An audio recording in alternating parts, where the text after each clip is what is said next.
ইমানের দাবি যদি কোরবানি হয়, সেই দাবি ঘরে বসে থাকা নয়। ইমানের দাবি যদি কোরবানি হয়।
গোবিন্দ কি মুসলমান না হিন্দু? তো গোবিন্দগঞ্জে তো হিন্দুদের চাইতে মুসলমানই বেশি বসবাস করে। তাহলে এখনো গোবিন্দ বাদ দিয়ে মুসলমান নামকে রাখা যায় না? কি কন, রাখা যায় কি যায় না?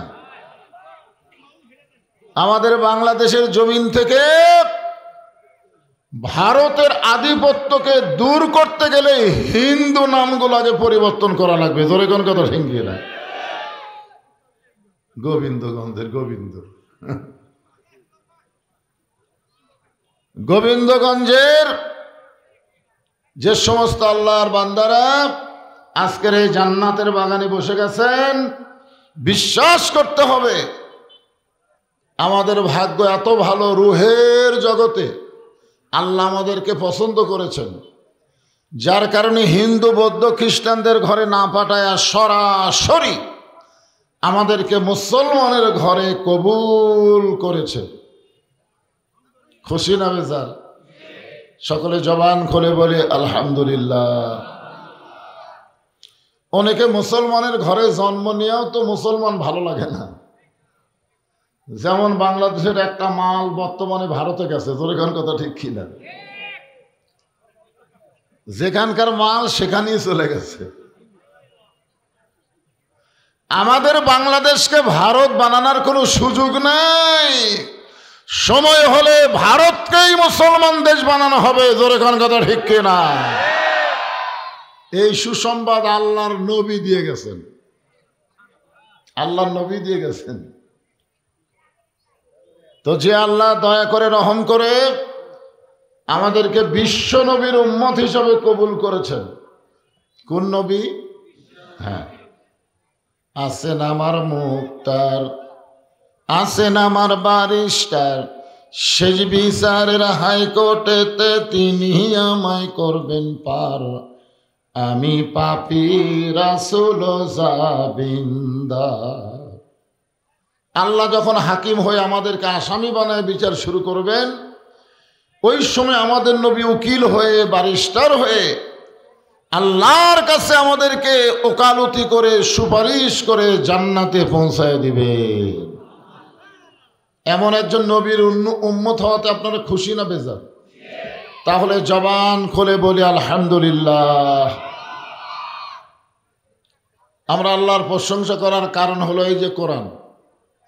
চারিদিকে সবাই একটু দেখেন তো, একটু তাকায় দেখেন। আমরা বাংলাদেশে কোরআন খালি শুনি। মিজানুর রহমান আজহারির মাহফিল হচ্ছে, লক্ষ লক্ষ মানুষ যাচ্ছে। কি জন্য? কই শুনবার যাচ্ছি, দেখবার যাচ্ছি।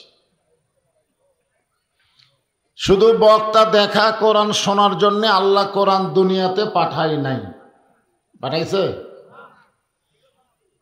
এই কোরআনের প্রথমে আল্লাহ বলেছেন জালিকাল কিতাবুল লা রায়বা ফীহি হুদাল লিল মুত্তাকিন। এই কোরআনের মধ্যে কোনো সন্দেহ, এই কোরআনের মধ্যে কোনো ধোঁকা, এই কোরআনের মধ্যে কোনো গোঁজামিল। যারা নাই বলতেছেন না, তারা ধরা খাচ্ছেন।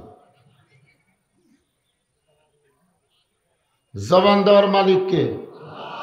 আপনার দুই কান্দে দুইটা ফেরেশতা আছে না নাই? তো যখন বক্তা বলতেছে কোরআনের সন্দেহ, এই নাই বলার সময় আপনি মুখ বন্ধ করে আছেন, তো ফেরেশতারা বলতেছে আল্লাহ এই শয়তানকে। এই যে কোরআনের মাহফিলে বসে আছে, কোরআনের সন্দেহ এই নাই শব্দটা বলে নাই কে? আল্লাহ বলতেছে মুসলমানের মধ্যে হলো মুনাফিক। ঠিক না? এবার জবান ক্লিয়ার করেন। এই কোরআনের মধ্যে কোনো সন্দেহ, এই কোরআনের মধ্যে কোনো ধোঁকা, এই কোরআনের মধ্যে কোনো গোঁজামিল। মাশাআল্লাহ। এখন আপনাদেরকে বলবো, যে আইন দিয়ে বর্তমান বাংলাদেশ চলতেছে, এই আইনের মধ্যে সন্দেহ, ধোঁকা, গোঁজামিল। যে সংবিধান দিয়ে বর্তমান বাংলাদেশ চলতেছে, সংবিধানের মধ্যে সন্দেহ, ধোঁকা, গোঁজামিল। এখন সন্দেহ, ধোঁকা, গোঁজামিলের আইন দিয়ে, সন্দেহ, ধোঁকা, গোঁজামিলের সংবিধান দিয়ে চলবেন, আর মুসলমান হয়ে মরবেন, জান্নাত যাবেন। এটা মামা বাড়ির গল্প না। মুসলমানের বাচ্চারা যার মধ্যে সন্দেহ আছে, ধোঁকা আছে, গোঁজামিল আছে, এইগুলো সব কবর দিতে হবে। আল্লাহর কোরআন অনুযায়ী আমাদেরকে চলা লাগবে। জোরে কোন কথা ঠিক? সব দেখার দিন শেষ। আগামীতে আমরা দেখবো আল্লাহর কোরআনের বাংলা দেশ। রাজি আছেন? এই জন্য কোরআন শরীফের 114টা সূরা, তার মধ্যে একটা সূরার নাম হলো সূরা মুলক। হাসিনা বলতেছিল এই দেশ আমার বাপের, এই দেশ আমার, পলাবো না। আসলে দেশ কার? হাসিনার বাপে। মেজর শরীফুল ইসলাম ডালিম যে কথা কষে ভাই, আমাদের বাংলাদেশ কিন্তু ভারতেরা স্বাধীন করে দেয়নি, বরং ভারতেরা বাংলাদেশকে অঙ্গরাজ্য বানাবার চাইছিল। জোরে কোন কথা ঠিক কিনা? কিন্তু শহীদ প্রেসিডেন্ট জিয়াউর রহমান একটা বাঘের বাচ্চা, সুবহানাল্লাহ, ভারতের পরিকল্পনায় কিন্তু তাকে হত্যা করা হয়েছে। জোরে কোন কথা ঠিক কিনা? এখন ভারতের দিন শেষ, আমরা হব স্বাধীন বাংলাদেশ। ওরা পেঁয়াজ বন্ধ করে দিয়ে, আলু বন্ধ করে দিয়ে, চিনি বন্ধ করে দিয়ে মনে করছিল বাংলাদেশ না খায় মরবে। যেদিন থেকে এরা বন্ধ করে দিছে সেই দিনই ওইগুলো জিনিসের দাম কমা শুরু হয়েছে। জোরে কোন কথা ঠিক কিনা? কারণ আমরা বিশ্বাস করি ফালিয়াবুদু রব্ব হাযাল বাইত আল্লাযী আত'আমাহুম মিন জু'ইন ওয়া আমানাহুম মিন খাউফ। আল্লাহ বলেছেন ওই ঘরের মালিকের তোমরা গোলামি করো, গোলামি করার সঙ্গে সঙ্গে আমি আল্লাহ তোমাদের দুইটা পুরস্কার দিব। এক নম্বর পুরস্কার হলো তোমাদের কোনো ক্ষুধা থাকবে না, রেজেকের কোনো পেরেশানি থাকবে না, যাবতীয় ভয় ভীতি থেকে আমি আল্লাহ পুরাপুরি নিরাপত্তা দিয়ে দিব। হ্যাঁ, আমাদেরকে নামাজ পড়া লাগবে। জোরে কোন কি পড়া লাগবে? আল্লাহ কোরআনে বলেছি আইয়ুহাল্লাযীনা আমানুস্তাঈনু বিস-সাবরি ওয়াস-সালাহ ইন্নাল্লাহা মা'আস-সাবিরিন। এখন 5 তলা বিল্ডিংয়ের 5 তলার উপরে উঠে 1.5 লাখ টাকার খাট, 12,000 টাকার কম্বল, রাত 9টার সময় ওড়ে তামানে দিয়ে বলতেছে আমার বাড়ি আমার ঘর আমাক নামাই কে, আমার বাড়ি আমার ঘর আমাক নামাই খে। এই কথা বলে ওড়ে তামানে কম্বল দিয়ে ঘুমিয়ে গেছে। আপনার বলেন তোর 2 কান্দত ফেরেশতা আছে না নাই? তো ফেরেশতা বলতেছে আল্লাহ মানুষ মুসলমান হলে ঘুমানোর সময় একটা দোয়া পড়ে, আল্লাহুম্মা বিইসমিকা আমুতু ওয়া আহইয়া। ঘুম দেওয়ার মালিককে, চেতন করার মালিককে। তাহলে কি কইয়া ঘুমালো? এই যে করলো আমার বাপের দেশ আমার দেশ। আল্লাহ বলতেছে একটু ধৈর্য ধরো। রাত 3টার সময় একটা ভূমিকম্প আছে। ধরে কোন কি কম্প? খালি বিল্ডিং একটু লড়ে উঠছে, এত ফোর্সে নামছে যে কম্বলের মধ্যে লুঙ্গি খোলা আছে ওইটাও পরার টাইম পায়নি। 9টার সময় কি বলছে যে আমাক নামাই খেয়ে, আর 3টার সময় কি হয়ে নামছে? এ কথা কন না কেন? কি হয়ে নামছে? ন্যাংটা হয়ে নামছে। ফেরেশতা কয় আল্লাহ নামাইলা নামাইলা তাই বলে ন্যাংটা করে নামালা? আল্লাহ বলে যে ক্ষমতার মালিক আমি, নিজের ক্ষমতায় 21 সাল পর্যন্ত যারা থাকতে চায় আমি আল্লাহ 24 সালে তাদেরকে ন্যাংটা করে নামাবার পারি। ধরে কোন কথা ঠিক কিনা? এটা একটা নামার সাইজ হলো। একটা ওয়ার্ড মেম্বার থেকে শুরু করে প্রধানমন্ত্রী পর্যন্ত সব পলে গেল। ধরে কোন কথা ঠিক কিনা? এ দেশ তোর বাপের, তো পলা লিখেন। এই জন্য আমার সঙ্গে সকলে পড়বেন এবং বিশ্বাস করবেন। তাবারাকাল্লাযী বিয়াদিহিল মুলকু ওয়া হুয়া আলা কুল্লি শাইইন কাদির। গোটা পৃথিবীর রাজত্ব কর্তৃত্ব মালিকানা কার হাতে? জবান খোলা লাগবে। কার হাতে? সমস্ত ক্ষমতার মালিককে। বিশ্বাস করেন? এই 5 আগস্ট দেখার পরেও বিশ্বাস হয় না? হ্যাঁ, 12,000 টাকা দিয়ে একজন মা তার সন্তানকে বিক্রি করে ক্ষুধার জ্বালায়, আর 400 কোটি টাকা দিয়ে ফ্যাসিস্ট তার বাবার মূর্তি বানায়। ধরে কোন কথা ঠিক কি না? আপনার বলুন তো একটা মূর্তি আছে, কে ভাঙলো? যারা ভাঙলো এরা হলো জাতির পিতার সন্তান। মিল্লাতা আবিকুম ইব্রাহিম ওয়া সাম্মাকুমুল মুসলিমিন। মুসলমানের জাতির পিতা হলো ইব্রাহিম। আমাদের জাতির পিতা মূর্তি ভাঙছে, মূর্তি গড়ায়নি। যারা বাংলাদেশকে মিথ্যা একজন জাতির পিতা বানাইছিল, সব ভাঙ্গা চুরমার করে দিয়েছে জাতির পিতা ইব্রাহিম শেখ মুজিবুর ঘোড়ার ডিম। জোরে কোন কথা ঠিক কিনা? ক্ষমতার মালিককে আরো জোরে বলেন আলহামদুলিল্লাহ। আল্লাহ বলতেছেন আল্লাযী খালাকাল মাউতা ওয়াল হায়াতা লিয়াবলুয়াকুম আইয়ুকুম আহসানু আমালান ওয়া হুয়াল আজিজুল গফুর। আল্লাহু আকবার শব্দের লোক কয় না তো। আমরা স্বাধীনতার পর থেকে দেখতেছি বাংলাদেশে বহু দল আছে, কিন্তু আল্লাহু আকবার সব দলের স্লোগান নাই। আছে একজন বিপ্লব কুমার বলেছিল এ আল্লাহু আকবার যারা দেয় এরা হলো জামাত শিবির। ও তো বিপ্লব কুমার পলে গেছে শালা। পুলিশের একটা কমিশনার ছিল, সহকারী কমিশনার, ও বলছিল আল্লাহু আকবার স্লোগান হলো জামাত ইসলামের। তাহলে চিটাগাঙ্গের বিএনপির সমাবেশে যে সালাউদ্দিন কাদের চৌধুরীর সন্তান হুম্মাম কাদের চৌধুরী যে আল্লাহু আকবার করলো হয়নি? আপনারা জানেন না? মনে ভুলে গেলে চলবে? হুম্মাম কাদের চৌধুরী যেই বলল নারায়ে তাকবীর, সামনে সমস্ত বিএনপির কর্মীরা বলল আল্লাহু আকবার। তার মানে বোঝা গেল সব দলই কম বেশি আল্লাহু আকবার কয়, কিন্তু এক শালারা কয় না। এরা জয় বাংলাদেশ শুরু করে। ধরে কোন কথা ঠিক কিনা? জয় বাংলার দিন শেষ, আল্লাহু আকবারের বাংলাদেশ। তাহলে কোরআন তেলাওয়াত শুনলে ঈমান বাড়ে না কমে?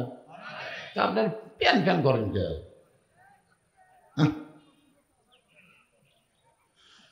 আল্লাহ কোরআনে বলেন ইন্নামাল মুমিনুনা আল্লাযীনা ইযা যুকিরাল্লাহু ওয়াজিলাত কুলুবুহুম ওয়া ইযা তুলিয়াত আলাইহিম আয়াতুহু জাদাতুহুম ঈমানাও ওয়া আলা রাব্বিহিম ইয়াতাওয়াক্কালুন।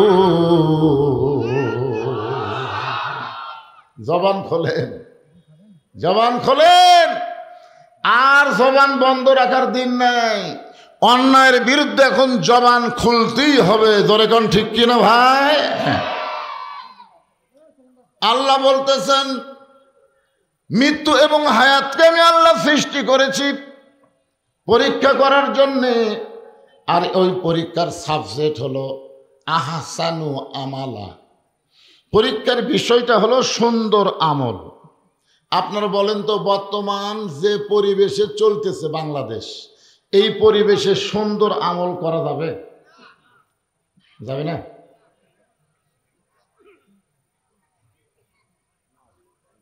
দেখেন এখানেই কোরআনের মাহফিল হচ্ছে, পাশেই হইচই হচ্ছে, ঠিক কিনা বলেন?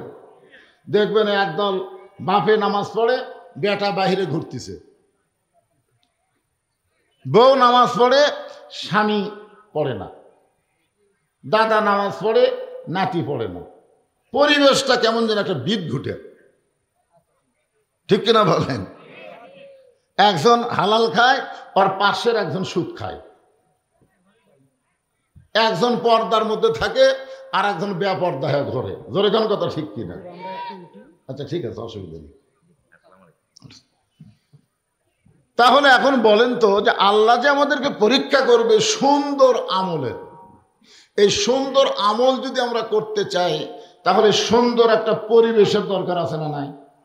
কথা বলা লাগবে। সুন্দর একটা পরিবেশ যদি তৈরি করতে চাই, তাহলে সুন্দর একটা সমাজের দরকার আছে না নাই? সুন্দর একটা সমাজ যদি আমরা বানাবার চাই, তাহলে সুন্দর একটা রাষ্ট্রের দরকার আছে না নাই? সুন্দর একটা রাষ্ট্র যদি গঠন করতে চাই, তাহলে সুন্দর একটা সংবিধানের দরকার আছে না নাই? আপনারা বলেন তো, সেই সংবিধানের নাম কি? আরো জোরে বলা লাগবে। আল্লাহর কোরআনের শুধু অশুনলে হবে না, এই কোরআন দিয়ে বাংলাদেশকে গড়াতে হবে। জোরে বলেন কথা ঠিক কিনা? আল্লাহর কোরআন দিয়ে যখন বাংলাদেশ চলবে, তখন বাংলাদেশের একজন নেতা কেমন হবে, একজন কর্মী কেমন হবে? কেমন ভালো? আপনারা বলেন তো, আজকে জুম্মার নামাজের ইমামতি করলো কোন দলের নেতা? যদি বিয়ে হতো যান, সামনে যান। যদি আওয়ামী লীগের নেতাকে বলা হতো যান খুতবা দেন, কথা কন না কেন? যদি জাতীয় পার্টির নেতাকে বলা হইতো আপনি আজান দেন। সব দল কুপাকার, একটা দলই সামনে যায়, যেই দলটা চায় আল্লাহর কোরআন দিয়ে আমাদের বাংলাদেশ চলবে। একটু মনোযোগ দিয়ে শুনবেন, আল্লাহর কোরআন দিয়ে যখন বাংলাদেশ চলবে তখন একজন নেতা কেমন হবে, কেমন ভালো হবে একটু শোনেন। বাংলাদেশের মতন ৯৬টা দেশের খলিফা, নাম হলো হযরত ওমর, জুমার দিনে খুতবা দিচ্ছেন। এই যে আজকে জুমার দিনে খুতবা দিচ্ছেন, হযরত ওমর জুমার দিনে যখন খুতবা দেওয়া শুরু করলেন, মাঝখান থেকে একজন সাহাবী দাঁড়িয়ে বললেন, ইয়া আমিরাল মুমিনিন, আপনার খুতবা আমরা শুনব না। ওমর ফারুক বললেন, আমার অপরাধ কি? আমার খুতবা না শোনার পিছনে আমার অপরাধ কি? বলে, আপনার অপরাধ হলো আমাদেরকে খাটো পাঞ্জাবি দিয়া আপনি লম্বা জুব্বা পরে খুতবা দিচ্ছেন। আমাদেরকে খাটো পাঞ্জাবি দিবেন আর আপনি লম্বা জুব্বা গায়ে দিবেন। যতক্ষণ আপনি লম্বা জুব্বার কাহিনী না বলবেন ততক্ষণ আপনার খুতবা আমরা শুনব না। হযরত ওমরের চোখটা পানি পড়তেছে আর মুখটা মুচকি মুচকি হাসতেছে। চোখটা পানি পড়ার কারণ হলো, আল্লাহর আইন যখন দুনিয়াতে চালু হবে, নেতা ভুল করলে একজন মুসল্লি পর্যন্ত লোকমা দিবার পারবে। আর মানুষের তৈরি আইন দিয়ে যখন বাংলাদেশ চলবে, নেতারা যতই ভুল করুক, লোকমা দিলে তাকে জেলত যাওয়া লাগবে। জোরে কোন কথা ঠিক কিনা? ওমর ফারুকের মুখটা মুচকি মুচকি হাসতেছে। মুচকি মুচকি হাসার কারণ হলো, যতদিন পর্যন্ত লোকমা থাকবে ততদিন পর্যন্ত কোনো খারাপ নেতা আসার সুযোগ থাকবে না। লোকমা যদি থাকে, হাসিনার যে লোকমা আমরা এখন দিচ্ছি, এই লোকমা হাসিনা যখন আসিল দিবার পারছিলাম। বিএনপি কুটি গেছে, খুঁজে পাওয়া যায় না। জামাত ইসলাম কুটি লুকাছে, একটাক দেখা যায় না। আমি গোবিন্দগঞ্জে বহুদিন মাহফিল করছি, আপনাদের গোবিন্দগঞ্জে যে বিএনপি আছে আমি জানি না। আর আজকে এসে দেখতেছি এই গোবিন্দগঞ্জে যে আওয়ামী লীগ আছে, এখন অনুবীক্ষণ যন্ত্র দিয়েও তো খুঁজে পাওয়া যাবে না। তোর এখন কথা ঠিক কিনা? কারণ কি শোনেন, যে কোরআনের ওয়াজ শুনতে আইছেন বাজান, এই কোরআন তাবিজ কবর ফুঁফা দেওয়ার কিতাব না।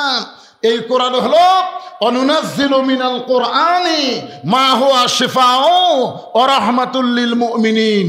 সব সমস্যার সমাধান দিতে পারে আল কোরআন। জোরে বলেন কথা ঠিক? আমি যে বলবো সব সমস্যার সমাধান, আপনার জবান খুলে বলবেন দিতে পারে আল কোরআন। সব সমস্যার সমাধান। ওমরের চোখটা দর দর করে পানি পড়তেছে আর মুখটা মুচকি মুচকি হাসতেছে। এমন সময় আব্দুল্লাহ ইবনে ওমর 30 পারা কোরআনের হাফেজ, সুবহানাল্লাহ কবেন না, 6 লক্ষ হাদিসের হাফেজ। হযরত ওমর হলেন অর্ধ পৃথিবীর খলিফা, আর তার সন্তানের যোগ্যতা হলো 30 পারা কোরআনের হাফেজ, 6 লক্ষ হাদিসের হাফেজ। তাহলে বোঝা গেল, কোরআন দিয়ে যখন রাষ্ট্র চলবে, খালি নেতা ভালো হলে হবে না, তার সন্তানকে সুশিক্ষা দেওয়া লাগবে। ধরে কোন ঠিক কিনা? আপনারা বলেন তো, হাসিনার বেটা কয় পারা কোরআনের হাফেজ? হ্যাঁ, আমি আশ্চর্য হয়ে গেছি। আমি সারা জীবন শুনছি 1,500, 1,500, আর হাসিনার বেটা ওই বলে তথ্য উপদেষ্টা, ওই করলো 1,500। আমি 1,500 গোটা ডিকশনারি খুঁজে পাই না। কেরে 1,500 কিনে? যদি আপনাদের মধ্যে কেউ আওয়ামী লীগ থাকে, ওইখানে মাথা চুলকাবি, কেরে হুজুর কি আগলারা ১,৫০০ করে কথা আছে, এ কথা কোন আছে মাথায় লসে ১,৫০০। বিয়ে করছে খ্রিস্টানের এক মেয়ে, সেটাও মনে হয় বর্তমানে নাই, আর একজনের সাথে কাম করতেছে। একটু মনোযোগ দিয়ে শুনবেন। ৩০ পারা কোরআনের হাফেজ, ৬ লক্ষ হাদিসের হাফেজ হযরত ওমরের পাশে দাঁড়ায় বলতেছে, রে নবীর সাহাবীরা, আমার বাবার জুব্বা লম্বা দেখে তোমরা খুতবা বন্ধ করে দিলে। আমার পরনে তাকায় দেখো, আমার পরনে নতুন কোনো জামাই নাই। তোমরা খাটো পাঞ্জাবি হলেও তো নতুন কাপড় পরে নামাজ পড়তে আইছো, কিন্তু আমার পরনে তাকায় দেখো, আমার পরনে নতুন কোনো কাপড় নাই। ওসমান গনি বলে, আব্দুল্লাহ, আজকে জুমার দিনে সবাই নতুন কাপড় পরেছে, তুমি কেন নতুন কাপড় পরলা না? আব্দুল্লাহ বলতেছে, আমি যদি আজকে নতুন কাপড় পরতাম তাহলে আমার বাবার জুব্বা লম্বা হতো না। বুঝতে পারছেন?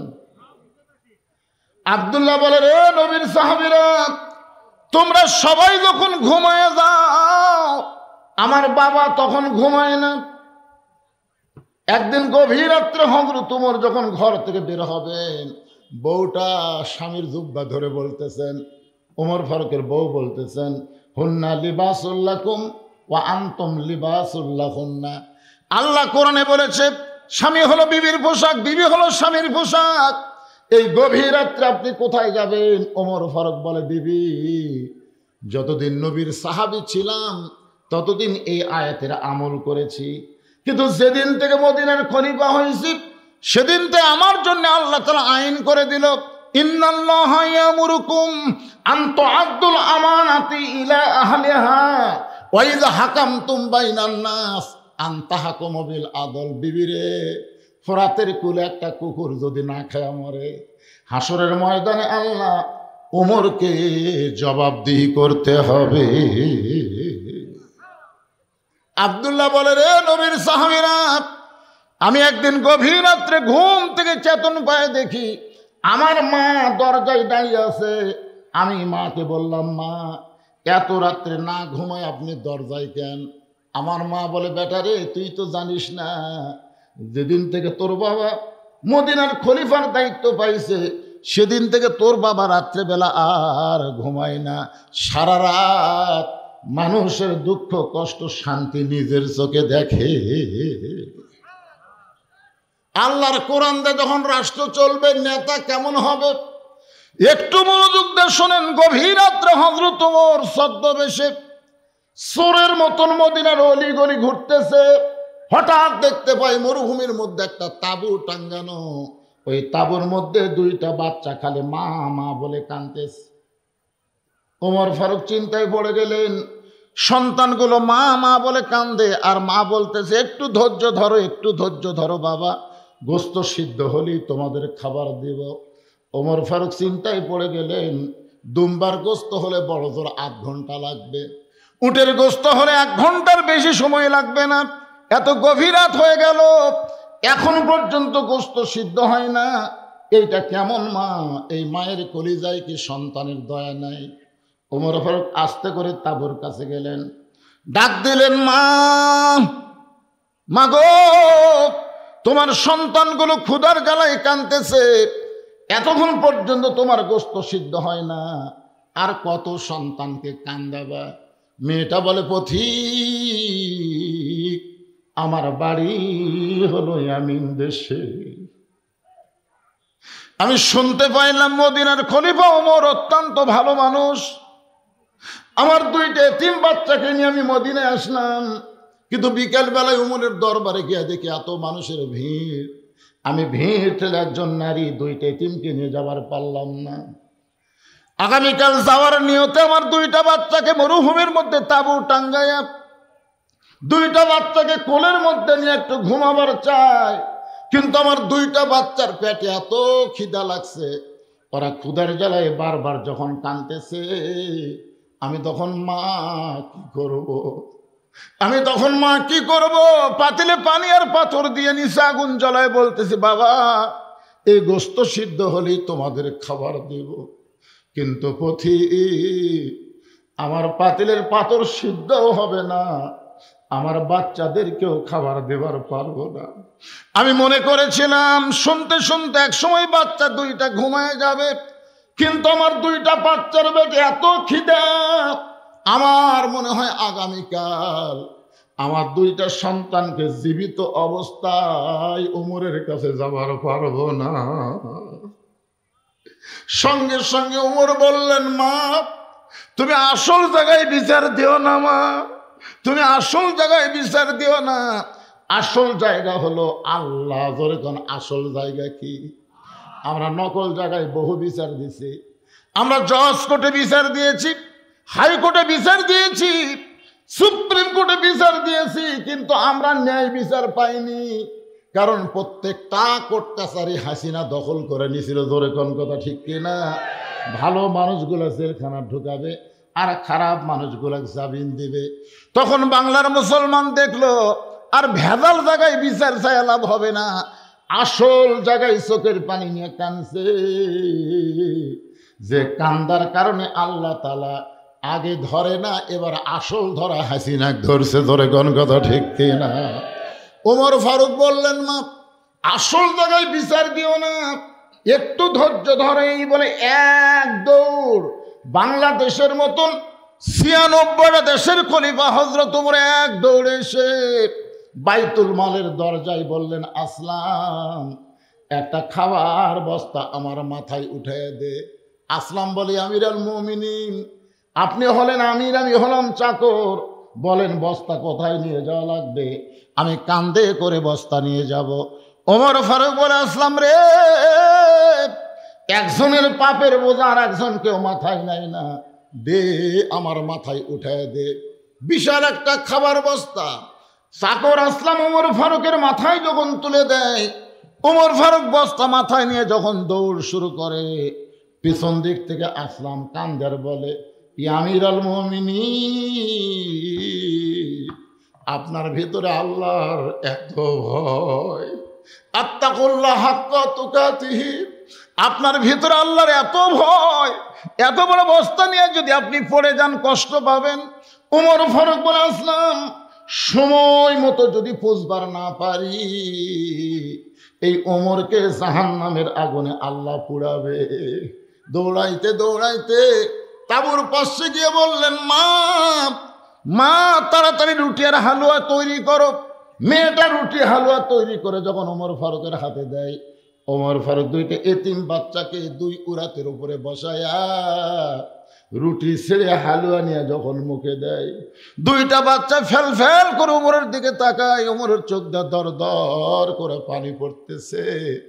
ওমর আল্লাহর কোরআন থেকে তেলাওয়াত করতেছে, আর আইতাল্লাযী ইউকাযযিবু বিদ্দীন ফাযালিকাল্লাযী ইয়াদুল ইয়াতীম ওয়ালা ইয়াহুদ্দু আলা তাআমিল মিসকিন। আল্লাহ, এই অধমকে জাহান্নামের আগুন থেকে তুমি বাঁচায় দাও। তাঁবুর ভিতর থেকে মহিলা বলতেছে, কে রে আপনি, কে? দুনিয়াতে ভালো মানুষের গল্প শুনেছি, কিন্তু মানুষ এত ভালো হয় জীবনে প্রথম দেখলাম। আপনি কেন জাহান্নামের আগুন থেকে ভয় করেন? আল্লাহ ওমরকে যদি মদিনার খলিফা না বানায়া আপনাকে যদি মদিনার খলিফা বানাই দিত, মদিনা যেন আল্লাহর জান্নাত হয়ে যেত। আব্দুল্লাহ বলে, সাহাবীরা রে, দুনিয়ার সবাই যখন ঘুমাইছে তখন আমার বাবা চুপি চুপি আমার জানলার কাছে গিয়ে ডাকতেছে। আব্দুল্লাহ বলে, আমি আব্দুল্লাহ দরজা খুলে দেখি বাবার হাতে একটা পাঞ্জাবি। আমি খুশি হয়ে বললাম, বাবা বাইতুল মাল থেকে আমার একটা পাঞ্জাবি দিছে, আপনি আর একটা দিবার আইছেন। ওমর ফারুক বলে, আব্দুল্লাহ আর একটা পাঞ্জাবি তোরে দিবার আসি নাই বাজান, এইটা আমার ভাগে পড়ছে। তুই বলতো এই খাটো পাঞ্জাবি গায়ে দিয়ে কি আগামী খুতবা দেওয়া যাবে? আব্দুল্লাহ রে, তোর পাঞ্জাবিটা আমাকে একটু দান করে দে বাবা। আবার চোখের পানি বন্ধ করার জন্যে আমার পাঞ্জাবি বাবাকে দান করে দিলাম। দান করার পরে বাবার পিছনে পিছনে আমি রওনা দিলাম, দেখি বাবা কি করে। আমি ঘরের মধ্যে গিয়ে দেখি বাবা তার পাঞ্জাবি আমার পাঞ্জাবি একত্র করে বাবা একটা লম্বা জুব্বা বানায়, সেই জুব্বা গায়ে দিয়ে খুতবা দেয়। এখন বলো বাবার খুতবা শোনা যায় কি না যায়? সমস্ত সাহাবীরা চিল্লায় বলতেছে, আল্লাহর কোরআন দিয়া যখন রাষ্ট্র চলবে, এমন ভালো মানুষকে মুসলমানেরা নেতা হিসাবে দেখতে পাবে।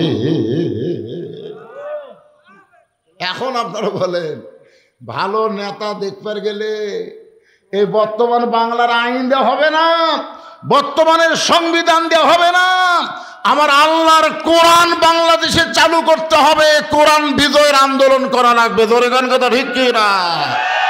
আল কোরআনের আলো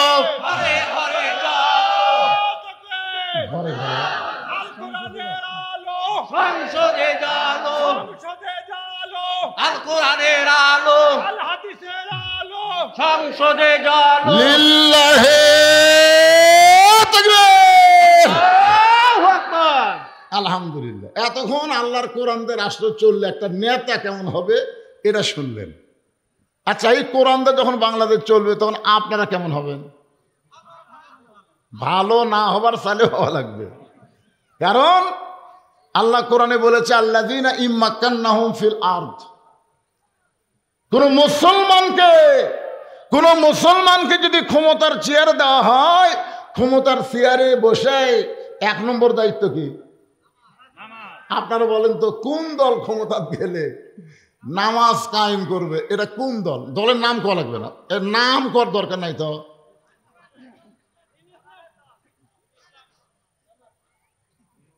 বুঝতে পারতেছেন না? শোনেন, যত চেষ্টাই করেন বাংলাদেশের কোন মানুষকে আপনি ভালো করতে পারবেন না যতক্ষণ আপনি নামাজ কায়েমের বিল পাস না করবেন। জোরে কোন কথা ঠিক কি না? কারণ আল্লাহ কোরআনে ডাইরেক্ট বলে দিয়েছেন, ইন্নাস সালাতা তানহানিল ফাহশাই ওয়াল মুনকার। একমাত্র নামাজই পারে মানুষকে ফাহিশা এবং যাবতীয় খারাপি থেকে বাঁচাই দিতে। আমাদের যুবকদের হাতে যে মোবাইল, ওরে বাবা রে, আমি যে একটা বুড়া হুজুর তাও খাতির নাই, সমানে খালি পিকচার নিচ্ছে, হুজুর হুজুর হুজুর। ওরা খালি আমার পিকচার নেয়, মাঝে মধ্যে ওরা কারো পিকচার দেখে না। তো এই সমস্ত যুবকদেরকে সাইজ করবার গেলে আপনি র্যাব দেয়া পুলিশ দেওয়া হবে না, এক নম্বর হলো নামাজ কায়েমের আন্দোলন করা লাগবে। ধরে কোন কথা ঠিক কি না? নামাজ যখন কায়েম হবে, আমার হাজার হাজার মা বোনেরা পর্দার অন্তরে আছে না নাই? এজোরকার আছে না নাই? এই জন্যে আমার মা বোনদেরকে লক্ষ্য করে আমি একজন কর্মীর কথা বলবো। কোরআন দিয়ে যখন রাষ্ট্র চলবে তখন একজন কর্মী কেমন হবে, আর সেই কর্মীটা যদি মহিলা কর্মী হয়, মরদ কর্মীর চাইতে মহিলা কর্মী হয় ভালো। কারণ আমরা দেখছি এই গোটা বাংলাদেশ এরশাদ চাচা স্বৈরাচার ছিল, কিন্তু দেশ এত খারাপ ছিল না। ধরে কোন কথা ঠিক কিনা? কিন্তু এরশাদ চাচার পরে বুঝলেন যে দুটো আসছে ভাই, হায় হায়, আমরা মরদ মানুষ। রাসূল বলেছে, মা তারাক্তু, এটা কিন্তু বুখারী শরীফের হাদিস, আলেম ওলামা যারা আছেন হাদিসটা নোট করবেন। মা তারাক্তু বাদি আলা উম্মতি ফিতনাতুন আদার আলা রাজুলু মিনান নিসা, রাওয়াহুল বুখারী কিতাবুল ফিতান। আল্লাহ রাসূল বলেছেন, আমার পরে আমার উম্মতের জন্য সবচাইতে বড় বিপদ হলো মরদ মানুষের জন্য নারী নেত্রী হওয়া। আপনার বলেন তো, কোরআনের দলের কোন মানুষ বলবে যে আমাকে অমুক মেয়ে মানুষ নেত্রী আছে? বলবে? কথা কন না একেবারে।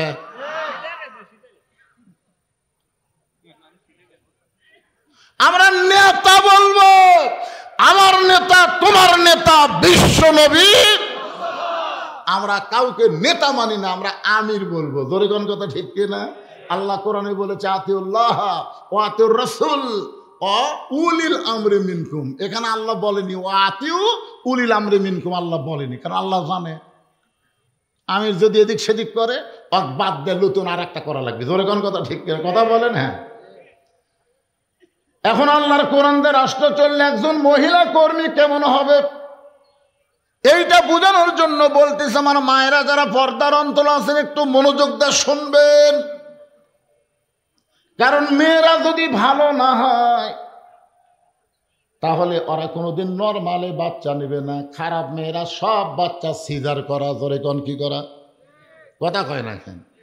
আমরা উপরে যে কয়জন বসে আছে, যে ওর থেকে শুরু করে এই আমার পুলিশ ভাই থেকে শুরু করে যে কয়টা আমরা বসে আছি, আমরা একটাও কিন্তু সিজার করার ভাই কোন তো আমরা সিজার করা, আমরা সব নর্মালে। আমার হুজুর সন্তান খালি কান্দে, পানি পড়া দেন তো, আয়াতুল কুরসি পড়ে পানি পড়ে দিলাম, কান্না থামে না। আমি বললাম দেখি তোমার সন্তানকে নিয়ে আসো তো, সরাসরি মারমো। কাছে নিয়ে আসলো, সরাসরি তোরা ফাতিহা আয়াতুল কুরসি যত যত আছে কান্না থামানোর মেরে দিলাম মাথার ওপর। যাওয়ার সময় বলতে তো হুজুর এখন আর দোয়া দরুদের দাম নাই হুজুর, দোয়া দরুদের কাম হবি না। মনটা খুবই খারাপ হলো। কিছুদিন পরে ওই মেয়ের ওই সন্তানের মাকে বললাম, কে রে মা এখন খবর কি? আর কান্দে না। আলহামদুলিল্লাহ। তাহলে কোন দোয়া? দোয়া লয় হুজুর, আর বাপ মোবাইল কেন দিছ? যখনই কান্দে মোবাইল চালু করে দেয়, আর কান্দে না তো। আপনি জানেন হুজুর আমার বাচ্চা মোবাইল ছাড়া ভাতই খায় না। আমি বললাম কে মা এইরকম হওয়ার কারণ কি? তোমার বাচ্চা কি নর্মালে হচ্ছে? না হুজুর পেট কেটে বের করছে।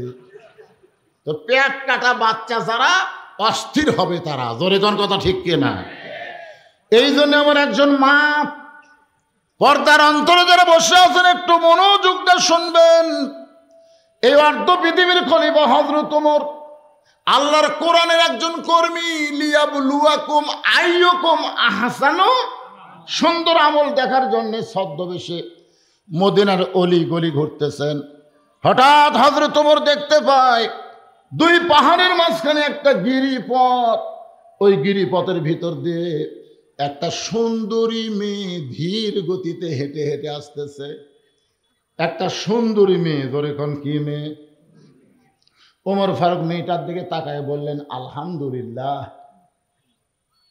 এটা রাশ্মিকা মান্দানা। আমি রামদা কুয়া ধরা খাসে, ধরে কোন ঠিক কিনা? ওমর ফারুক যে মেয়েটাকে সুন্দরী বলতেছেন, ওই মেয়েটার চেহারা দেখে তিনি সুন্দরী বলতেছেন না। আল্লাহর কোরআন দিয়ে যখন রাষ্ট্র চলবে, তখন একটা মেয়ে যদি খাটো হয়, কালো হয়, সেই মেয়েটা যদি আল্লাহর আইন পর্দা মেনে চলে, আল্লাহর ইসলাম কেবলমাত্র তাদেরকেই সুন্দরী বলে। আমি যেই বলবো পর্দা নিশি নারী যারা, আপনার বলবেন বিশ্ব সুন্দরী তারা, বলতে পারবেন না? এই যুবকেরা, তোমাদের চরিত্র যদি ভালো করবার চাও, এই স্লোগান সবাই দাও। যে বলবো পর্দানিশী নারী যারা, আপনার বলবেন বিশ্ব সুন্দরী তারা, বলতে পারবেন না? পর্দানিশী নারী যারা, মাশাআল্লাহ। আর যে বলবো বেপর্দা নারী যারা, আপনার বলবেন শিলা কলা তারা। একই গাছের কলা, এক গামলায় শোষাওয়ালা, এক গামলায় শিলা। আপনার বলেন তো খরিদ্দার কোন কলা কিনবে? কলালা বলতে ভাই একই গাছের রে, একই গাছের। কই না শিলা কলা আমি টাকাতে কিনি না। তো তুই কলা কি শিলা খাস না? শিলাই খাই, কিন্তু আমার আগে কেউ শিলা রাখলে সেইটার খাওয়া যায় না। মশা মাছি ধুলাবালি পড়ে ওই শিলা কলা খাওয়ার অনুপযুক্ত হয়ে গেছে। তাহলে পর্দানিশী নারী যারা বিশ্ব সুন্দরী তারা, আর বেপর্দা নারী যারা বিশ্ব বেহায়া তারা। জোরে বলেন কথা ঠিক কি না? হযরত ওমর ওই পর্দানিশী মেয়েটার কাছে গিয়ে বললেন, মা, এই নির্জন পথে তুমি একা একা চলতেছ, তোমার সামনেও কোনো মানুষ নাই, পিছনেও কোনো মানুষ নাই, তোমার অন্তরে কি ভয় ডর লাগতেছে না?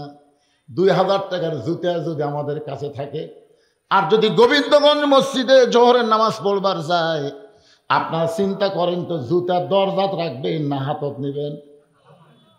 কেন নেবেন? কারণ বর্তমান যে আইন চলতেছে, এই আইনে জুতা দরজায় রাখলে নামাজ পড়া সে দেখবো জুতা নাই, চোরে জুতা নিয়ে গেছে। তোরে কোন ঠিক কিনা ভাই? ওমর ফারুক বললেন, মা, এই নির্জন পথে তুমি একা একা চলতেছ, তোমার সামনে কোনো মানুষ নাই, পেছনেও কোনো মানুষ নাই, তোমার অন্তরে কি ভয় ডর লাগে না? মেয়েটা বলে, পথিক, তুমি কি হযরত ওমরকে চিনো? সুবহানাল্লাহ বলেন। মেয়েটা উমরকে লক্ষ্য করে বলতেছে, এই পথিক, তুমি কি হযরত উমরকে চিনো? যদি উমরকে চিনতা তাহলে এরকম বেয়াসাইদা কথা বলতা না। ওমর ফারুক বললেন, মা আমি কি বেয়াসাইদা কথা বললাম? মেয়েটা বলে, পথিক, আল্লাহর কোরআন দিয়ে যখন রাষ্ট্র চলবে তখন পৃথিবীর এক প্রান্ত থেকে আর একটা প্রান্তে একটা মহিলা যাবে, ওই মহিলার কলিজায় আল্লাহ ছাড়া অন্য কারো ভয় থাকবে না।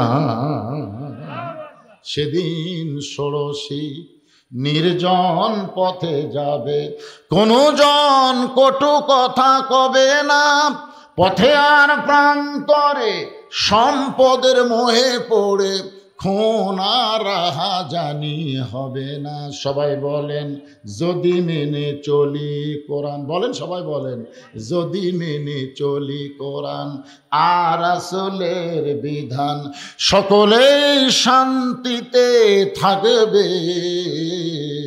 বাংলার আকাশে কলেমার পতাকা যেদিন দুলবে।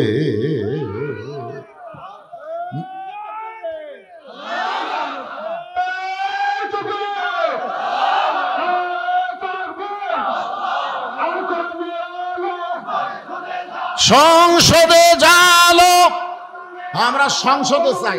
আর ঘরে কে দিচ্ছে রে?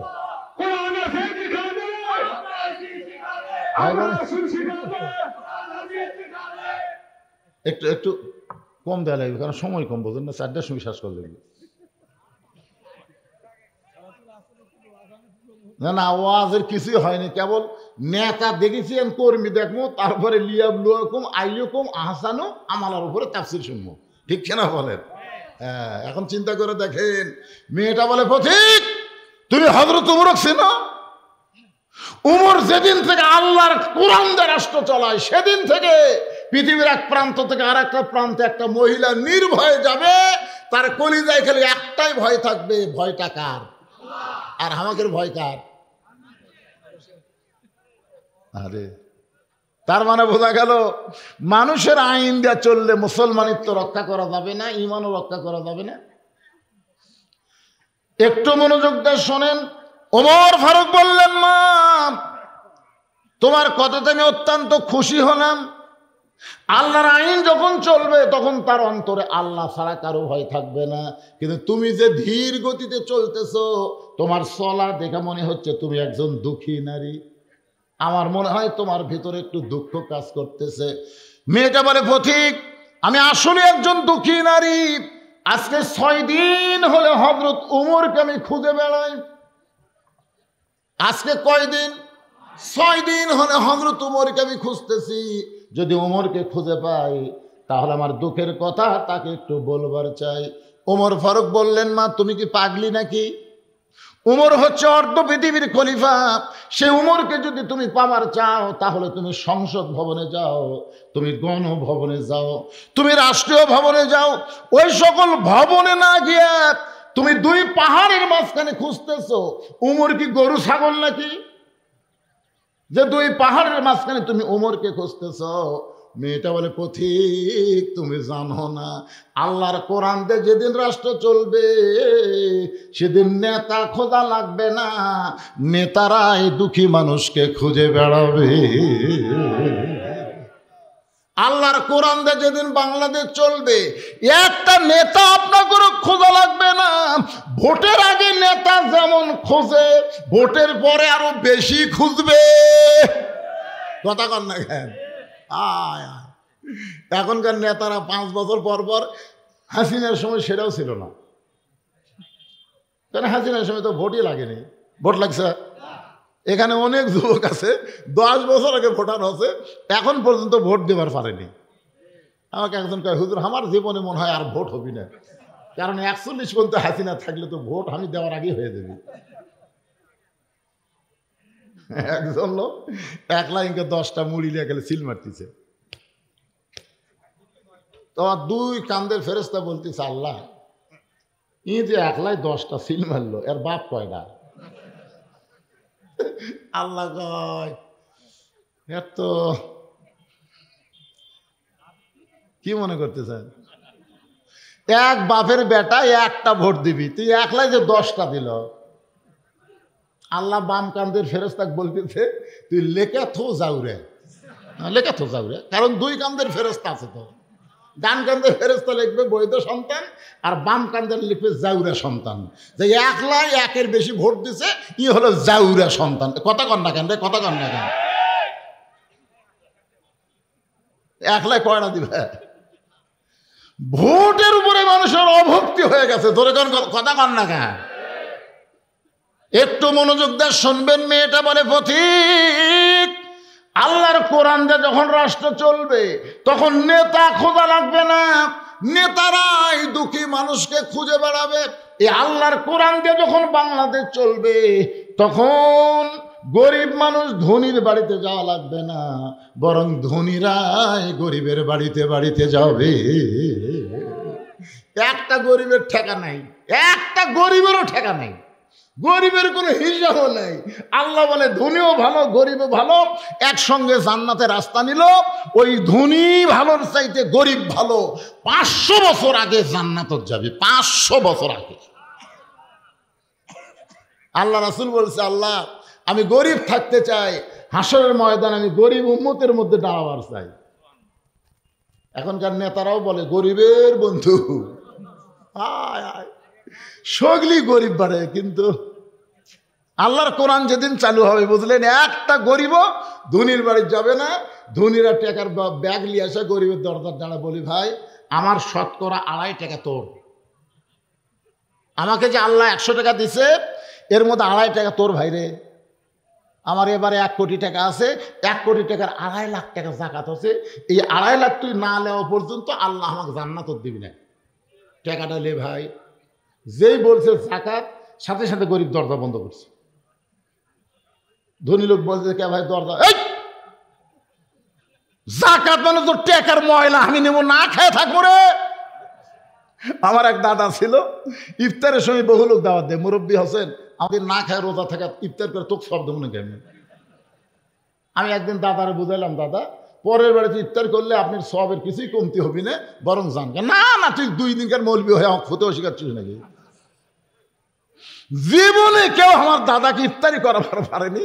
দরকারে পানি খাই ইফতার করবো, তাও পরের বাড়িতে ইফতার করা রোজার সব দেওয়ার পারবো না।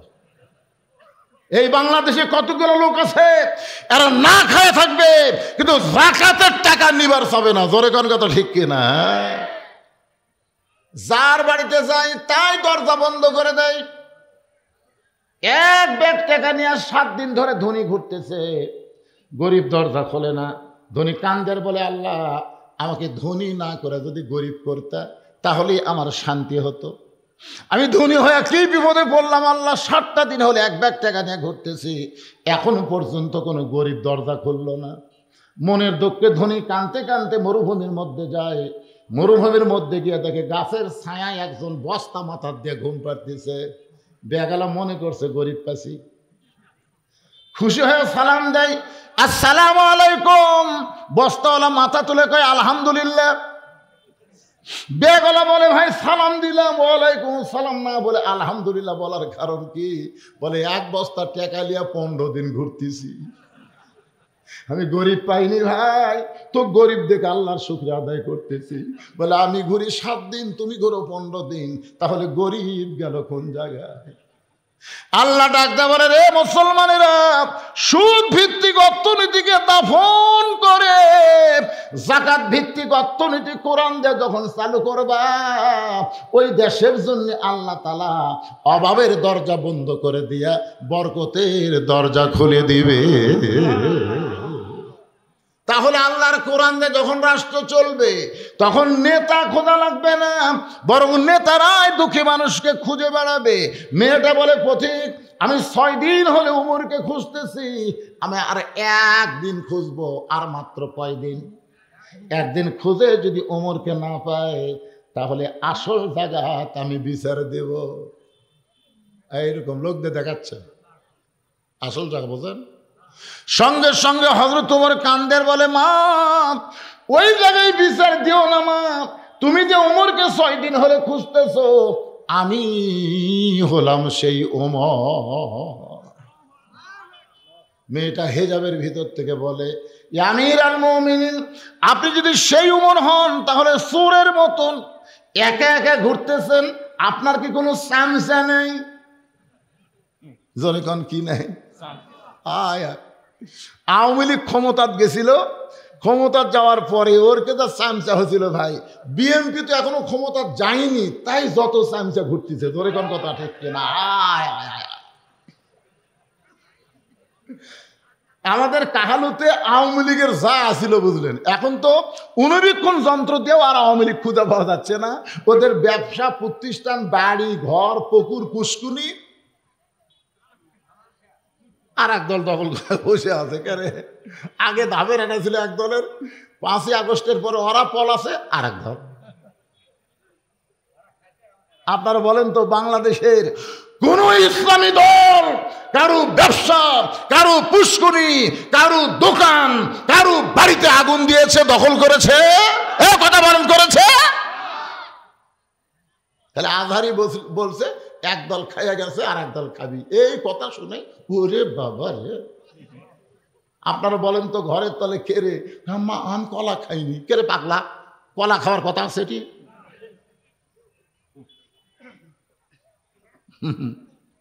মনে কষ্ট নিয়ে কাম হবি না ভাই। জোয়ার উঠে যাচ্ছে। আমার এলাকার সব হিন্দু আমার মাদেশাত একদিন গেছে, সব হিন্দু, আমার এলাকার যত হিন্দু সব গেছে আমার মাদেশাত। আমি কইলাম, কে রে বা তোরা আছো? হুজুর আমরা আপনার দলত ভর্তি হওয়ার চাই। আমি কইলাম, কে রে তোরা না হিন্দু? হিন্দু হলে কি হবে হুজুর, আমরা ওই মার্কাত মারবো। আচ্ছা ঠিক আছে, তা বাড়ি যা। সুবহানাল্লাহ।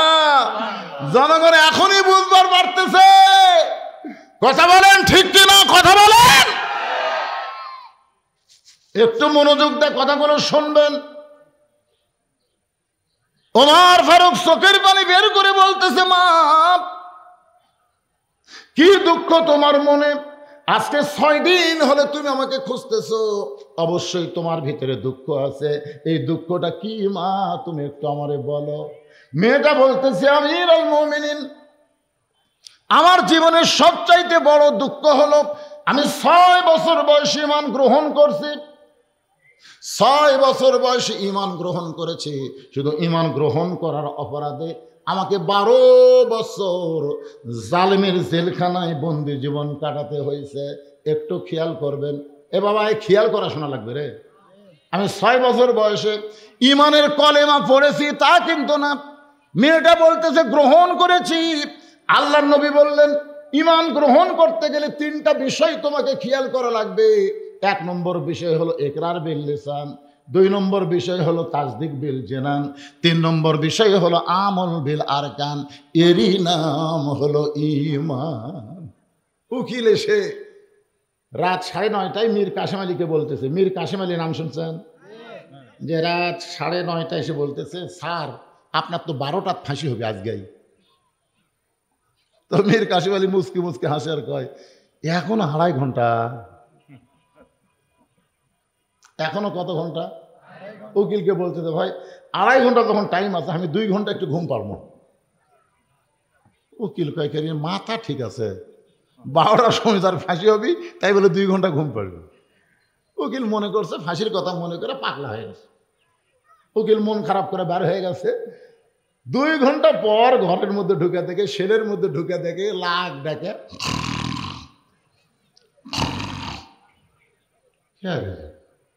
আর মাত্র 8 ঘন্টা পরে ফাঁসি হবি, আর সেই লোকটা এইভাবে ঘুম পাড়তেছে। পায়ের বুড়া আঙ্গুল লড়াছে, লাভ ধরে বলতেছে, কে ভাই সময় হচ্ছে নাকি? মনে হচ্ছে শ্বশুর বাড়ির যাবি। না স্যার, এখন 8 ঘন্টা দেরি আছে। 8 ঘন্টা তখন দেরি আছে ভাই, তাহলে তো সময় তখন আছে।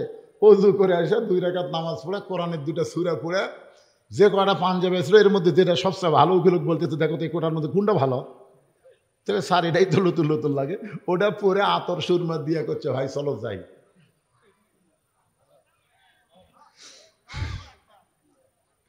উকিল কান্দে, আর সহ্য করতে পারে না। আপনি হাসি মুখে রওনা দিচ্ছেন, আপনার ফাঁসি হবে। মীর কাসিম আলী মুস্কি মুস্কি হাসি আর বলে, ঘুমের মধ্যে আল্লাহ আমার ফয়সালা দিয়ে দিছে। তুমি বলতেছো আমার ফাঁসি হবে, আমাকে অন্যায় ভাবে ফাঁসি দেওয়া হচ্ছে। আল্লাহ পাক আমাকে জানাই দিয়েছে, কাসিম আলী আয়, আমি আল্লাহ তোর জন্য 8টা জান্নাতের দরজা খুলে রেখেছি, তুই মরবি না রে। ওয়ালা তাকুলু লিমান ইউকতালু ফি সাবিলিল্লাহি আমওয়াতুন বাল আহয়াউ ওয়ালাকিন লা তাশউরুন।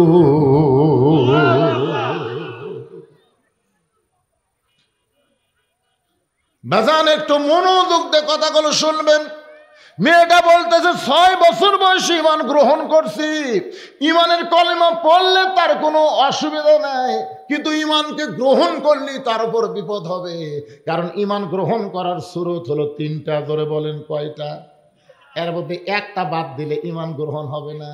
1 নম্বর হলো ইকরার বিল লিসান, জবানে বলতে হবে লা ইলাহা ইল্লাল্লাহ। 2 নম্বর হলো তাসদিক বিল জানান, কলিজার মধ্যে ঈমানের জায়গা দেওয়া লাগবে। কলিজার মধ্যে যখন ঈমানের জায়গা দিবেন, ওই মানুষটার কাছে জীবনের চাইতে ঈমানের গুরুত্ব বেশি হবে।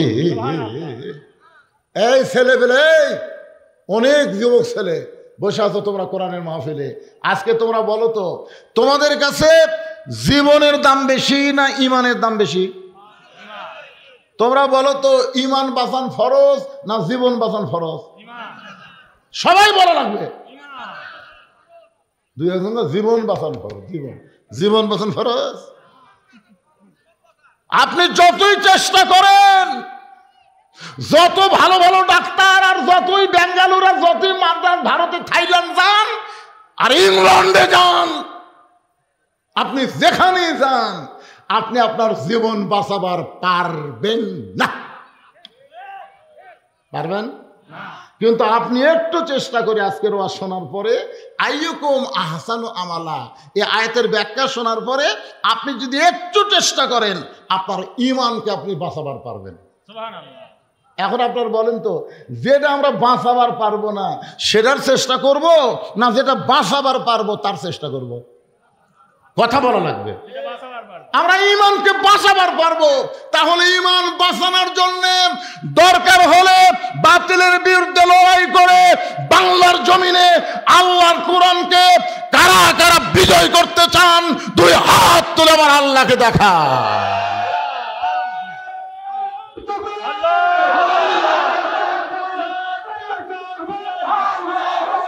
হাত নামান, হাত।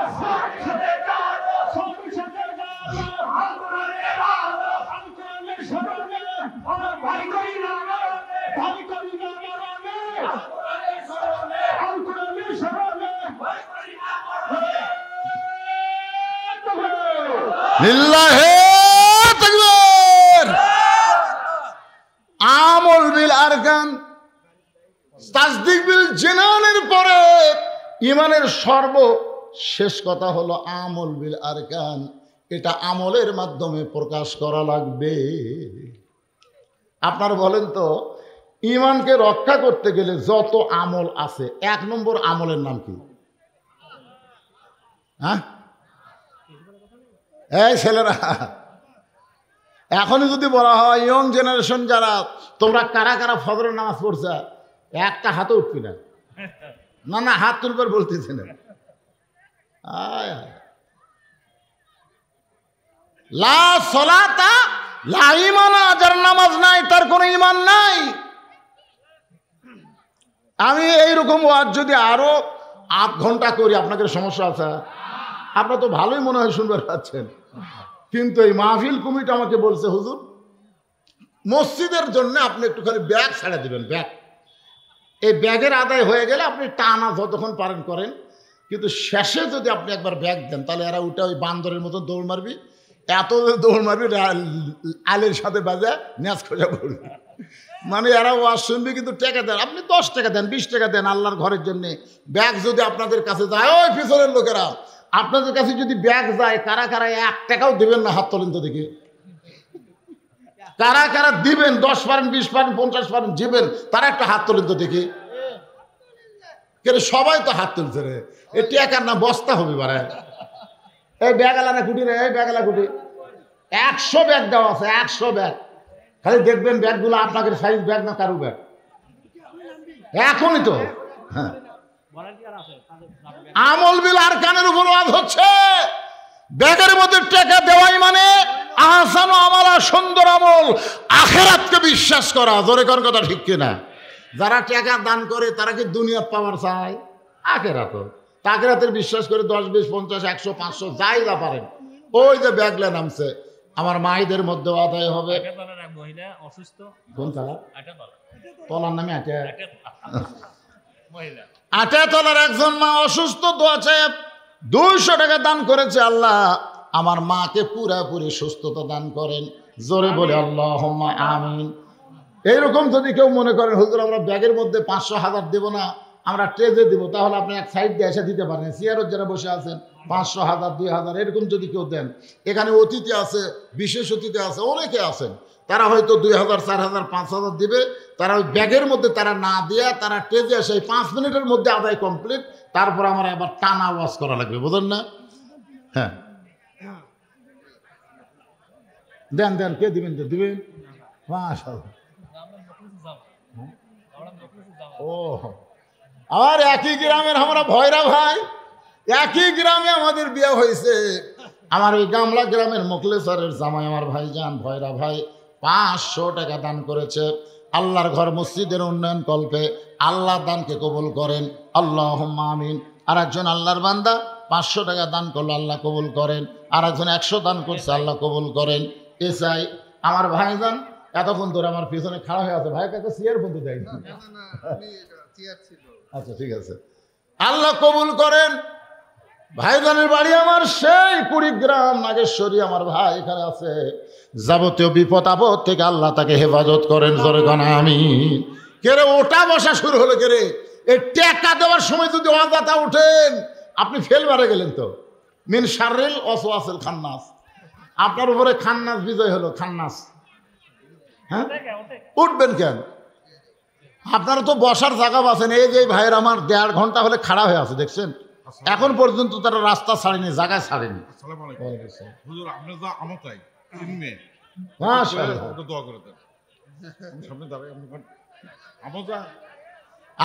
আমার ভাইও তাই, আমারও 3 মেয়ে, তারও 3 মেয়ে। আর কোনো ইচ্ছা নেই। আলহামদুলিল্লাহ, আল্লাহ তাআলা আমার ভাইকে নবীর সঙ্গে জান্নাতি কবুল করুক। আমিন। 200 টাকা দান করেছে, আল্লাহ দানকে কবুল করেন। আল্লাহ নেক নিয়ত থেকে পরে করেন। ছোট্ট একটা বাচ্চার হাতে দান করেছে, আল্লাহ দানকে কবুল করেন। আল্লাহ হইচই না করে সবাই দেন, ভাই দেন, সবাই দেন, যে যা পারবেন। আল্লাহর হস্তে জীবনের শেষ দান মনে করে দিয়ে ওখানে বসে থাকবেন। ওখানেই আমরা খালি ওয়াজ তো শুনবো না, বিশাল একটা মাহফিল, বিশাল একটা মোনাজাত হবে। হবে কি হবে না? হবে। এই জন্য সবাই হ্যাঁ। আল্লাহ একজন বান্দা 100 টাকা দান করেছে, আল্লাহ কবুল করেন।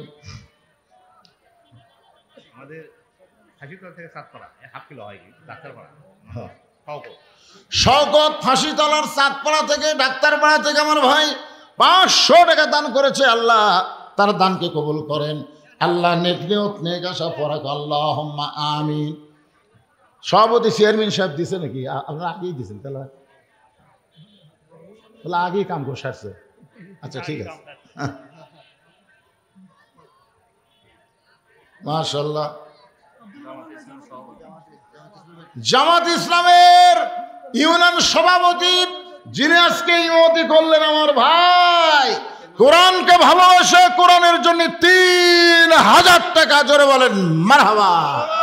আল্লাহ আমার ভাইকে কবুল করেন। কোরআন বিজয়ের আন্দোলনের কর্মী হিসাবে, নেতা হিসাবে, আমির হিসাবে তাকে কবুল করেন। জোরে কোন আমিন। আল্লাহ আল্লাহ আল্লাহ কবুল কর। আল্লাহ তোমার কোরআনের জন্য কত জেল খাটছে, কত রিমান্ডে গেছে, কত জায়গায় লুকালুকি করছে। আল্লাহ শুধুমাত্র তোমার কোরআনকে বুকে ধরার কারণে আল্লাহ কবুল করেন। সকলে বলি আমিন। ভাইজান আপনারা মাঝখানে ডাঙালেন কেন ভাই? সবাই বসেন, সবাই বসেন, আল্লাহর রাস্তায় বসেন। মানুষ মনে করে তা আদায় করলে আর ওয়াজ হয় না। চাপড়িগঞ্জ মাদ্রাসার প্রিন্সিপাল ভাই আমার 1000 টাকা দান করেছে। আল্লাহ আমার ভাইয়ের দানকে কবুল করেন। আল্লাহ নেক নিয়ত নেক আশা পুরা করেন। আল্লাহুম্মা আমিন। আপনারা হয়তো অনেকে মনে করতেছেন হুজুর আপনি হেলিকপ্টারে আসলেন, আমার গাড়ি কিন্তু হেলিকপ্টার আগে আইছে। আমি আমার জীবনে এই মশান আমি করতে চাই না। আমি ওনাদেরকে বারবার বলেছি আমি হেলিকপ্টার উঠবো না, বা আমার ওয়াজ আছে দিনাজপুর যাওয়ার সময় ফাঁসি মারে দিয়ে চলে যাবো। কেন হুজুর আমাকে বলো সাত, ওরা সাত করে আমাকে লিয়াচ্ছে ভাই। আপনারা যখন মনে করেন না যে হেলিকপ্টারের বক্তা, এই বক্তা তো পাওয়া খুব কঠিন। না না, আমি আপনাকে সাংগঠনিক ভাই, আমাকে আনতে কোনো টেনশন নাই। সুবহানাল্লাহ বলেন। হ্যাঁ, বর্তমান চেয়ারম্যান সাহেব আছে না গেছে? উনি নাই। চেয়ারম্যান সাহেব 3000, সব জায়গার চেয়ারম্যান পল আছে, এটা পলাইনি।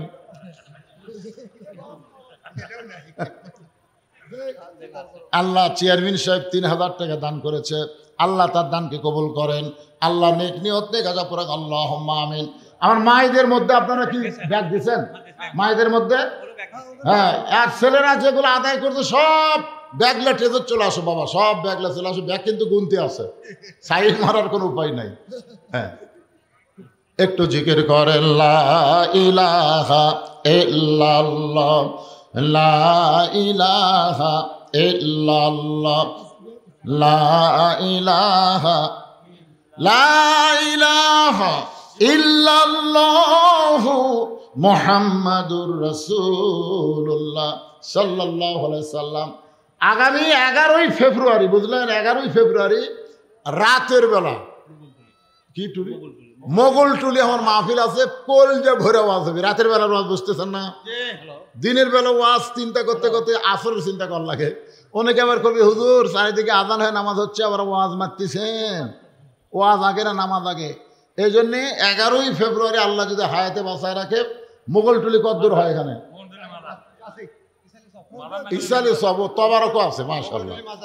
মোগল টুলি মাজারে ওয়াজ হবে 11ই ফেব্রুয়ারি। আল্লাহ যেন কবুল করে, ধরে কোন আমি। এখন শোনেন, মেয়েটা বলতেছে 6 বছর বয়সে মান গ্রহণ করেছি, 12 বছর জালেম শাহির জেলখানায় ইমানের পরীক্ষা দিয়েছি। সকালবেলা 3টা করে চাবুক, বিকালবেলা 3টা করে চাবুক মারছে।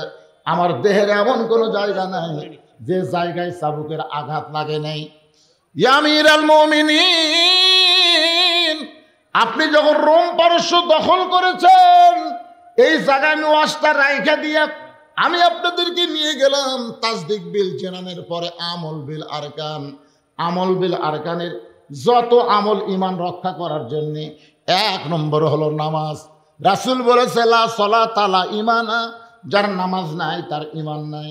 কারা কারা জোহরের নামাজ পড়েননি, জুম্মার নামাজ পড়েননি, আবার ওয়াশেল আসরের নামাজ পড়বেন না? একটু চিন্তা করে দেখেন। লা সালাতা লা ঈমানা, যার নামাজ নাই তার ঈমান নাই। বাইনাল আবদি ওয়াল কুফরি তরকুস সালাত, বান্দা কাফেরের মধ্যে পৃথক করার জিনিসটার নাম হলো নামাজ। পুরুষের জন্য 1 নম্বর নেক আমল হলো নামাজ। ঈমান রক্ষা করার জন্য মহিলাদের জন্য 1 নম্বর নেক আমল হলো পর্দা। আমার মায়েরা যারা পর্দার অন্তর আছেন, মা আপনাদের জন্য 5টা মিনিট আমি একটু ওয়াজ করে মোনাজাত করব, একটু মনোযোগ দিয়ে শোনেন। গভীর রাত্রে ফাতেমা হযরত আলীর বুকের মধ্যে মাথা লুকায় কাঁদতেছে। আলী বলে ফাতেমা হঠাৎ কান্দার কারণ কি? তোমার শরীর কি খারাপ করছে নাকি? ফাতেমা বলে স্বামী গো, আমার কান্নার কারণ হলো আল্লাহ তাআলা আমার দোয়া কবুল করছে। আলী মুস্কি মুস্কি হাসে আর বলে পাগলি কয় কি? আল্লাহ দোয়া কবুল করছে, আনন্দের কথা। ফাতেমা বলে স্বামী কি দোয়া আল্লাহ কবুল করছে, আপনি কি শুনবেন না? আলী বলে ফাতেমা কি দোয়া করছো সেটা কবুল করলো। ফাতেমা বলে আল্লাহ তাআলা পর্দার মধ্যে আমার মৃত্যু দিবে, এই দোয়া আল্লাহ কবুল করছে। আলী বলে ফাতেমা সারা জীবন তুমি পর্দার মধ্যে থাকলে পর্দার মধ্যেই তোমার মৃত্যু হবে, এইটা খুশি হওয়ার কথা, কান্দো কেন? ফাতেমা বলে স্বামী গো, আমার মৃত্যু কবে হবে এইটাকে আপনি শুনবেন না? আলী বলে ফাতেমা কে কখন মরবে এটা দুনিয়ার কোনো মানুষ বলতে পারে না। ফাতেমা বলতেছে আল্লাহ পাক আমাকে জানাইছে আজকে গভীর রাত্রে ফাতেমার মৃত্যু হবে। যেই মাত্র কইছে গভীর রাত্রে ফাতেমার মৃত্যু হবে, গাছের গোড়া কাটলে গাছটা যেমন পড়ে যায়, হযরত আলী তেমনি পড়ে গেলেন ঘরের মাজায়। মা ফাতেমা মুস্কি মুস্কি হেসে স্বামীর মাথাটা উড়াতে নিয়ে কপালে একটা চুমা দিয়ে বললেন, স্বামী গো, এমন করে আপনি কাঁদবেন না, কারণ আসলে যাইতে হবে। সবচাইতে সুন্দর আমল হলো লা তামুতুন্না ইল্লা ওয়া আনতুম মুসলিমুন। তোমরা মুসলমান না হয়ে মরিও না।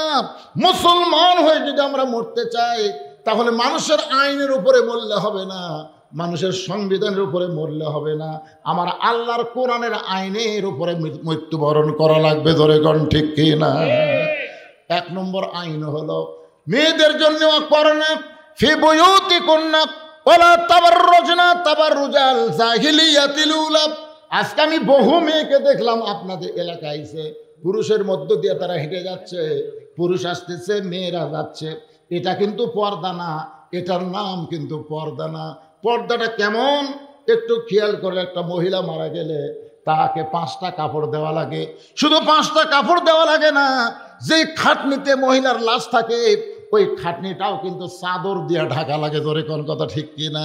তাহলে মরার পরে যদি 5টা কাপড় দিয়ে খাটনি পর্যন্ত চাদর দিয়ে ঢাকতে হয়, তাহলে জীবিত অবস্থায় মেয়েদেরকে কেমন ভাবে চলা লাগবে, এরই নাম পর্দা কয়। আর এই পর্দা ওয়াজ দেওয়া হবে না, এই পর্দা হবে আল্লাহর কোরআনের আইন দিয়ে। ধরে বলেন ঠিক কি না? ফাতেমা বলে, স্বামী গো, আমি মরে যাওয়ার পর আমার 3টা চাওয়া আপনাকে পুরা করা লাগবে। আলী কান্দের বলে, ফাতেমা, দুনিয়াতে গরিব ছিলাম বলে তুমি কোনোদিন কিছুই আমার কাছে চাইলা না। একদিন নবী ফাতেমার ঘরের মধ্যে গিয়ে দেখে ফাতেমা খুব আস্তে আস্তে গোপনে গোপনে কাঁদতেছে। রাসূল যেই মাত্র বলছে, ফাতেমা মনে হয় কি কাঁদতেছিস, ফাতেমা মুচকে হাসি দিয়ে বাবার দিকে তাকায়। নবী তাকায় দেখে ফাতেমার চোখের তলে কালিমার দাগ পড়ে গেছে। রাসূল বলে, ফাতেমা তুই কি চোখের নিচে সুরমা দিয়েছিস মা? তোরে খুব ভালো লাগতেছে। ফাতেমা কান্দের বলে, বাবা এমন একটা গরিবের সঙ্গে আমারে বিয়ে দিছে, আমার ঘরে আজকে 3 দিন হলে খাবার নাই, না খাই আমার চোখের তলে কালিমা দাগ পড়ে গেছে। সঙ্গে সঙ্গে রাসূল বলে, ফাতেমা দুনিয়ার বহু ধনী ধনী যুবক তোকে বিয়ে করবার চাইছিল মা, আমি একটা ধনীর সঙ্গেই তোর বিয়ে দিবার চাইছিলাম, কিন্তু আল্লাহ ঘটকালি করে এই গরিব বাড়ির সঙ্গে তোর বিয়ে হলো, আমার করার কিছুই নাই। সঙ্গে সঙ্গে ফাতেমা মুচকি হাসিদা বলে, বাবা এই কথা আপনি কেন গোপন করেছেন? আল্লাহ ঘটকালি করে যদি আলীর সঙ্গে আমার বিয়ে হয়, দরকার হলে না খাইয়া মরে যাব, তারপরে স্বামীর নামে আমার কোনো কমপ্লেন নয়। জোরে কোন সুবহানাল্লাহ। আলী বলতেছে, ফাতেমা গরিব ছিলাম বলে কিছুই চাইলা না, আজকে রাত্রে মৃত্যুবরণ করবা, তুমি কি চাইবা ফাতেমা? বলে, 1 নম্বর চাওয়া হলো রাতের অন্ধকারেই আমাকে দাফন করা লাগবে, দিনের বেলা কবর দিলে আমার পর্দার খেলাফ হবে। আমার 2 নম্বর চাওয়া হলো আমার কোনো জানাজার ব্যবস্থা করবেন না। আমার 3 নম্বর চাওয়া হলো আমার লাশটা কিন্তু খাটনিতে তুলবেন না। আমার জানাজা করলে কি হবে, লক্ষ লক্ষ মানুষ যদি বলে ফাতেমা ভালো, আর আপনি যদি বলেন ভালো না, ফাতেমার 1 তিল পরিমাণ লাভ হবে না। দুনিয়ার সমস্ত মানুষ যদি বলে ফাতেমা খারাপ, আর আপনি যদি বলেন আমার ফাতেমা ভালো, স্বামীর মুখের সার্টিফিকেটে আল্লাহ ফাতেমার জন্য 8টা জান্নাতের দরজা খুলে দিল। আমার লাশটা কান্দে নিবে 4 জন। আমি হিসাব করে দেখলাম, আমার বাবা যদি দুনিয়াতে থাকতো, মরা মেয়ের লাশের খাটনি বাবা কান্দে নিবার পারত। আমার হাসান হোসেন যদি বড় হইতো, মায়ের লাশের খাটনি কান্দে নিবার পারত। কিন্তু 6 মাস আগে আমার বাবা দুনিয়া থেকে বিদায় নিয়েছে। আমার হাসান হোসেন এত ছোট, এরা তো খাটনি কান্দে নিবার পারবে না। আপনি শুধু আমার লাশটা কান্দে করে নিয়ে ওই জান্নাতুল বাকির পূর্ব কোনায় সবুজ রঙের একটা বাতি জ্বলতেছে, ওই বাতি বরাবর আমাকে একটু দাফন করে দিবে। যদি আমার কবর খুঁড়তে হয়, কষ্ট হয়, আপনার কেউ বন্ধু থাকলে তার একটু বলবেন কবর যেন খনন করে দেয়। হযরত আবু যার গিফারি কবর খনন করে দিছে। হযরত আলী গভীর রাত্রে ফাতেমাকে কান্দে করে জান্নাতুল বাকির পূর্ব কোণায় সবুজ রঙের বাতি বরাবর কবরে দাফন করে আল্লাহর কাছে বলতেছে, আল্লাহ ফাতেমাকে জীবনে আমি কোনো শান্তি দিবার পারি নাই, বেশিরভাগ সময় না খায়া থাকছে, ভালো কোনো কাপড় দিবার পারি নাই, এরপরেও ফাতেমা আমাকে কষ্ট দেয়নি কোনো কথার দ্বারা, কোনো ব্যবহারের দ্বারা। আমি দেখেছি আল্লাহ আমার ফাতেমা পর্দার মধ্যে থেকেছে, আমার ফাতেমাকে আল্লাহ তুমি কবুল করে নাও। এ দোয়া করে তাকায় দেখে সামনে কয়েকটা পুরাতন কবর দেখা যায়, এইমাত্র ফাতেমার কবর দিছে, সেই নতুন কবর আর জান্নাতুল বাকির মধ্যে নাই। আলী কান্দের বলে, এখনই কবর দিলাম, এখনই কবর দিলাম, সেই কবর কোন জায়গায় গেল? গোটা জান্নাতুল বাকি দৌড়ায় বলে, ফাতেমার কবর, আমার ফাতেমার কবর কোথায় রে, কোথায় ফাতেমার কবর? কে যেন গায়েব থেকে ডাকতে বলে, আলী